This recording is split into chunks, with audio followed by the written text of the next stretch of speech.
네, 여러분 안녕하세요. 이어서 이제 수업을 하도록 하겠습니다. 아이고. 여기는 지금 166페이지고요. 외계 행성계 탐사 방법 크게 세 가지에 대해서 이제 복습해 보도록 할게요. 외계 행성계가 있을까요? 여러분, 네, 좀 상상력을 업해 주세요. 예. 있겠지요. 이 수많은 이 천체들 가운데에 분명히 태양처럼 행성계를 거느린 천체가 있을 거고, 어쩌면 거기에 또 외계 생명체가 있을 수도 있겠네요. 아직 우리가 발견하지는 못했지만 말이죠. 자, 외계 행성계 탐사하는 방법은 정말 어렵습니다. 왜냐하면 행성은 빛을 내나요? 스스로 빛을 내지 못하죠. 그래서 외계인이 우리를 본다면 태양만 보일 거지, 그 태양에 딸려있는 우리 같은 작은 행성은 좀 보기가 어려울 겁니다. 마치 그 잔디밭에서 녹색 바늘 찾기와 마찬가지예요. 그렇지만 그래도 1992년에 최초로 외계 행성의 존재를 확인했습니다. 그리고 그 이후에도 지구와 같은 조건을 가지고 있는 외계 행성계를 탐사하기 위한 그 노력이 계속됐는데요. 지금 여기 우리 책에 보면 지구와 비슷하거나 한 행성이 10개 이상 확인되었다라고 하네요. 자, 그러면 과학자들이 어떤 방법으로 이렇게 외계 행성을 탐사를 할까요? 자, 지금부터 하나씩 좀 짚어볼게요. 여기 있는 내용은 사실 깊이 들어가면 들어갈수록 되게 재밌는데, 저희 이제 G1 정도의 이제 수준에서는 이 이용하는 방법의 원리와 특징을 좀 아는 것으로 할게요. 자, 일단 식 현상을 이용하는 방법입니다. 식이라는 말은 여러분들이 일식, 월식 할 때 많이 들어봤죠? 뭔가 가려지는 현상인 거죠.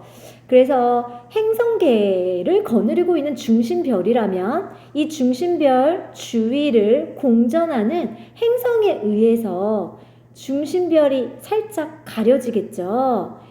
그러면서 이 중심별의 밝기가 감소할 겁니다. 주기적으로요. 그래서 중심별의 밝기 변화를 관측해서 밝기 변화가 주기적으로 일어난다면 뭔가가 저 중심별을 주기적으로 가리고 지나가는구나 라고 유추할 수 있겠지요.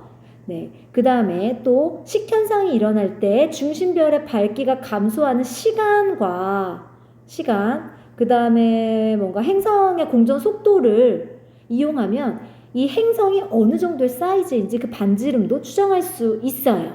그 다음에 또 행성의 대기 성분을 조사를 하면 행성의 대기를 통과한 별빛을 분석하면 행성의 대기 성분도 추정할 수 있어요. 이제 이건 흡수선의 어떤 그 스펙트럼 특징 중에 하나였지요. 자, 그런데 단점이 있습니다. 단점이 뭐냐면 우리의 시선 방향에 나란해야 돼요. 우리의 시선 방향에 나란하게 그 행성이 이제 공전을 해야 자기 중심별을 가리면서 지나가는 게 우리한테 보여질 텐데, 우리의 시선 방향과 나란하지 않고 만약에 이렇게 수직이라고 해보세요. 그럼 요 안에서 행성이 공전한다고 했을 때 우리가 식현상을 관측할 수 없겠지요. 네, 그래서 그런 좀 단점이 있습니다. 네, 그런 것들 좀 특징으로 알아두십시오. 얘는 그렇게. 자, 그 다음에 중심별의 이번에는 시선 속도 변화입니다. 아까 위에서는 중심별의 밝기 변화였죠? 식현상. 이번에는 중심별의 시선 속도 변화입니다. 시선 속도 하면 이제 떠올라야 하는 게 도플러 효과입니다. 여기 도플러 효과 써 있습니다. 파동, 빛이나 소리 같은 파동을 방출하는 물체가 관측자의 시선 방향에서 멀어지면 파장이 길어지고 가까워지면 파장이 짧아지는 현상을 도플러 효과라고 해요. 우린 이미 알고 있어요. 그런데 이 중심별을 도는 행성에서 도플러 효과가 나오는 걸까요? 행성은 아까 말했던 것처럼 중심별에 비하면 정말 빛을 안 내기 때문에 우리가 그 존재를 알기가 너무 어려워요. 그래서 여기서는 행성의 도플러 효과를 이용하는 게 아니라 중심별의 도플러 효과를 이용하는 거예요. 중심별도 우리로부터 멀어지거나 가까워지는 운동을 할 수 있는데 우리 태양도 중심에 가만히 있는 것 같은데, 아니, 우리가 마치 태양을 중심에 두고 도는 것 같은데, 어떻게 도플러 효과가 나지요? 이렇게 이제 의문이 들 수 있는데요. 자, 행성과 중심별은 사실은 서로의 질량 중심주의를 같은 방향으로 공전을 해요, 여러분. 우리가 마치 태양을 중심에 두고 공전한다라고 느껴지는 이유는 우리 태양계의 90% 질량이 다 태양한테 가 있기 때문에 공통 질량 중심이 태양 내부에 있기 때문이에요. 그래서 마치 우리가 태양을 중심에 두고 공전한다라고 느껴질 수 있는데, 정확히는 태양과 우리 행성계가 서로의 질량 중심주의를 같은 방향으로 공전하고 있습니다, 여러분. 네. 그런데 만약에요, 행성의 사이즈가 좀 커서 대부분의 질량이 중심별에 가 있지 않고 행성과 좀 더 나눠 가지게 된다면 질량 중심이 중심별 쪽에 많이 치우쳐져 있진 않을 거예요. 좀 더 행성 쪽으로 올 거란 말이죠. 그렇게 되면 중심별의 그 공전 궤도가 훨씬 더 우리 눈에 잘 보이겠죠. 그래서 큰 행성을 거느린 중심별은 도플러 효과가 좀 더 많이 나타납니다. 이렇게 중심별의 스펙트럼에서 흡수선의 파장 변화가 보인다. 그러면 저 중심별은 행성계를 거느리고 있어 라고 우리가 이제 추정할 수 있는 것입니다. 자, 여기서도 근데 요 특징이 있네요. 역시나 행성의 질량이 클수록 도플러 효과가 여러분 크게 나타납니다. 중심별의 파장 변화를 관측하면 행성의 질량을 추정할 수 있어요. 네, 파장 변화가 크게 나타나면 나타날수록 행성의 질량이 크니까요. 그 다음에 중심별을 돌고 있는 행성의 공전 궤도면 관측자의 시선 방향과 수직일 때에는 도플러 효과를 이용한 외계 행성 관측이 불가능하다. 네, 행성의 공전 궤도면이 역시나 우리의 시선 방향과 나란하게 이렇게 공전을 해야 그 중심별도 그렇고 우리로부터 멀어지는 방향, 가까워지는 방향이 생기잖아요. 만약에 수직으로 이렇게 공전을 하면 아까 위에서 식현상이 나타나지 않은 것처럼 이것도 우리한테 멀어지거나 가까워지는 운동을 하는 방향이 아니기 때문에 도플러 효과를 이용한 외계 행성 관측이 불가능합니다. 그래서 우리의 시선 방향과 이제 그 행성계의 공전 궤도면이 나란해야 우리가 볼 수 있습니다. 자, 그럼 요거 한번 볼게요. 다시 한번 정리를 해보면, 자, 여기 지금 지구가 관측자 위치입니다. 그 다음에 지금 중심별이 요 방향으로 돌고 있어요. 행성과 중심별이 지금 다 시계 반대 방향으로 지금 공전하고 있는 모습입니다. 지금 우리 관측자에서 봤을 때 1번의 요 중심별의 이동 방향은요, 우리 시선 방향에서 그냥 수평 운동을 하고 있지 멀어지거나 가까워지는 방향을 띠지 않기 때문에 여기에서는 빛의 원래 정지파장 상태일 때의 그 스펙트럼이 찍힙니다. 네. 그런데 이제 좀 더 공전을 해서 우리로부터 멀어지는 방향으로의 공전 방향성을 갖는다면 정지파장일 때의 그 찍혔던 위치보다 좀 더 적색에 치우쳐져서, 즉 적색으로 편이 돼서 스펙트럼이 찍혀요. 이게 바로 적색 편의 현상입니다. 그래서 중심별이 지구에서 멀어질 때에 적색 편의가 나타나요. 그 다음에 3번은 1번과 마찬가지 정지파장 상태이기 때문에 원래의 스펙트럼대로 찍혀요. 그 다음에 4번 한번 볼까요? 이번엔 우리 쪽으로 다가오는 방향이죠. 다가오는 방향일 때에는 2번과 반대로 청색 쪽으로 스펙트럼이 치우쳐져서 찍힙니다. 그래서 이 중심별이 지구와 가까워질 때에는 흡수선이 파란색 쪽으로 치우쳐져서 찍히는 청색 편의가 나타납니다. 여기 한번 사이드 문제 한 번 더 볼까요? 도플러 효과를 이용하여 외계 행성계를 발견하려면 외계 행성의 스펙트럼을 관측해야 할까요? 아닙니다. 외계 행성의 스펙트럼 관측하는 게 아니라 중심별의 스펙트럼을 관측하는 거예요. 왜냐하면 중심별이 훨씬 밝음으로 중심별의 스펙트럼 변화를 우리가 보는 게 훨씬 수월하니까요. 그리고 행성의 질량이 크면 클수록 중심별의 도플러 효과가 더 많이 나타나요. 그러면서 이제 행성의 질량을 추정할 수도 있고요. 자, 그러면 여기까지는 이제 중심별의 시선속도 변화를 이용하는 방법에 대해서 알아봤습니다. 자, 그 다음에 넥스트. 자, 이번에 가장 요즘 핫한 최신 이론입니다. 미세 중력 렌즈 현상을 이용하는 방법입니다. 중력 렌즈 효과라는 것 자체를 좀 이해해야 되는데요. 아인슈타인의 상대성 이론에 따르면 이 중력이란 힘은요,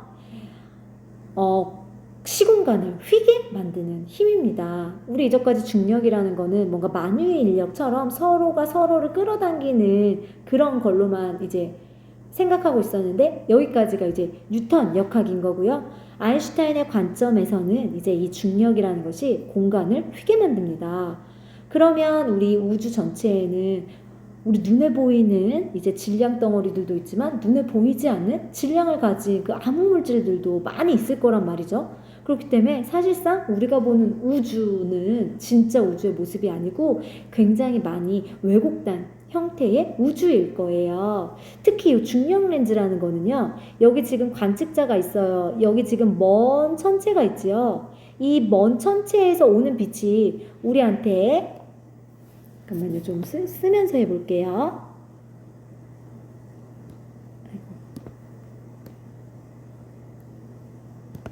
자, 이 먼 천체, 여기가 지금 별의 위치인데 이 별빛이 우리한테 쭉 이렇게 뭔가 직사광선처럼 오지 못하고요. 오는 도중에 뭔가 중력을 가진 이 천체에 의해서 빛이 휘어집니다, 여러분. 그러면 이 질량을 가진 이 천체가 렌즈의 역할을 해서 이 빛을 한쪽으로 이렇게 모아주는 역할을 해요. 그러면 원래 이 먼 천체가 내는 광도보다 왜곡돼서 광도가 좀 더 큰 것처럼 우리한테 보일 수가 있습니다. 그럼 한번 여기 특징을 쭉 볼게요. 자, 두 천체가 관측자의 시선 방향에 나란히 있을 때 관측자와 가까운 천체의 중력 때문에 먼 천체에서 오는 빛이 휘어지는 현상을 중력 렌즈 현상이라고 해요. 기본적으로. 그런데 특히 별 또는 행성에 의해 휘어지는 것을 미세중력 렌즈 현상이라고 합니다. 그러니까 조금 더 중력 렌즈 현상보다 좀 더 미세한 어떤 중력을 볼 수 있는 게 이제 미세중력 렌즈 현상을 이용한 거예요. 한번 이제 볼까요? 관측자와 먼 천체 사이에 별이 지나간다고 해볼게요. 여기 지금 관측자와 먼 천체 사이에, 지금 여기가 관측자 눈 보이죠? 이게 우리입니다. 먼 천체가 있어요. 그 사이에 다른 어떤 별이 지나간다고 할 때 이 별의 중력에 의해서 먼 천체에서 오는 빛이 퍼지지 않고 우리 쪽으로 만약에 모여서 도달한다면 이 먼 천체의 광도가 증가하는 효과가 있습니다. 그래서 여기 먼 천체가 상은 퍼지지 않고 밝게 관측된다 라고 되어 있어요. 그러면서 이제 먼 천체의 광도 변화가 나타난 거죠. 그쵸? 만일 근데 별이 행성을 거느린 별이야. 그러니까 요 먼 천체 앞을 지나가는 별이 행성을 거느린 별이라면 이 먼 천체에 의해서 이 별에 의해서 먼 천체의 광도 변화가 일어났을 텐데, 그거 말고도 이 행성에 의해서 나타난 광도 변화가 추가로 여기 나타납니다. 여기 좀 크게 나와 있어요. 네, 이렇게 보면은 별의 중력으로 나타난 그 먼 천체의 밝기 변화가 있고, 여기 보면 하나가 삐죽 나왔죠? 이건 그 별이 거느리고 있는 행성의 중력으로 나타난 미세한 밝기 변화입니다. 이렇게 그 먼 천체의 밝기 변화를 측정을 하면 그 앞을 지나가는 이 별이 행성을 거느렸는지 안 거느렸는지를 좀 판단할 수 있는 방법이지요. 그러면 여기 한번 특징을 좀 더 볼게요. 미세 중력 렌즈 현상을 이용하면 행성의 공정궤도면과 관측자의 시선 방향이 나란하지 않아도 행성을 발견할 수 있습니다. 그 다음에 또 질량이 작은 행성을 찾는데 유리해요. 하지만 단점이 좀 있어요. 한계인데요. 외계 행성계가 먼 천체 앞을 여러 번 지나가지 않잖아요. 한 번 지나가면 끝이잖아요. 그렇죠? 그러니까 이 주기적인 관측은 불가능합니다. 그러니까 타이밍을 좀 잘 맞춰야겠네요. 그렇죠? 네. 그 다음에 이제 또 직접 촬영하는 방법. 근데 이 방법은요, 지구에서 그 별까지의 거리가 멀면 직접 촬영하면 그 상을 정확하게 우리가 받을 수 없기 때문에 행성이 있는지 없는지 관측하기가 많이 어렵습니다. 자, 여기까지 한번 책을 쭉 읽어보시고 여기 한번 볼까요? 작은 탐구 보면 이거 좀 해석해보면 지금 행성의 질량 나와 있고요. 지금 연도입니다. 아까 1992년에 최초로 이제 외계 행성계 하나를 발견했었다고 했는데 그 이후로 지금 보면 엄청 많이 발견됐어요. 이 지금 점 찍은 게 그 횟수거든요. 지금 최근 올수록 굉장히 많이 발견되고 있고 그 다음에 행성의 질량이요. 초반에는 꽤 작은 질량을 찾았었네요. 목성 질량을 1이라고 했을 때 목성 질량의 100분의 1 정도 되는 질량을 찾았었고 이제 초반에는 좀 목성 질량 또는 그 이상 되는 천체들 위주로 찾았는데 최근으로 오면서 좀 기술이 아무래도 발달했겠죠. 관측의 정밀도가 향상되고 그러면서 크기가 작은 행성들도 많이 발견하게 되었네요. 그래서 지구만한 행성도 아까 발견했다라고 책에 나와 있었지요. 자, 그 다음에 이건 어떤 그래프냐면 지금 빨간색 점 찍은 부분이 식현상을 이용해서 발견한 외계 행성들이고요. 그 다음에 이쪽에 파란색은 도플러 효과를 이용해서 발견한 외계 행성입니다.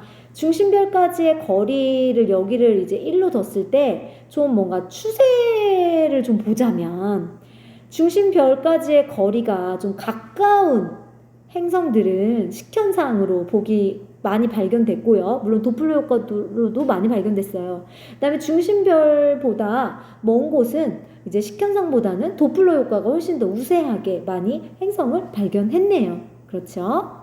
그래서 그런 거가 나와 있습니다. 네, 그렇다면 여기도 한번 쭉 읽어 보시고요. 자, 그러면 조금만 쉬었다가 다음 이거 생명체가 존재할 수 있는 행성의 조건이 뭔지 한번 같이 책을 보면서 정리해 보도록 하겠습니다.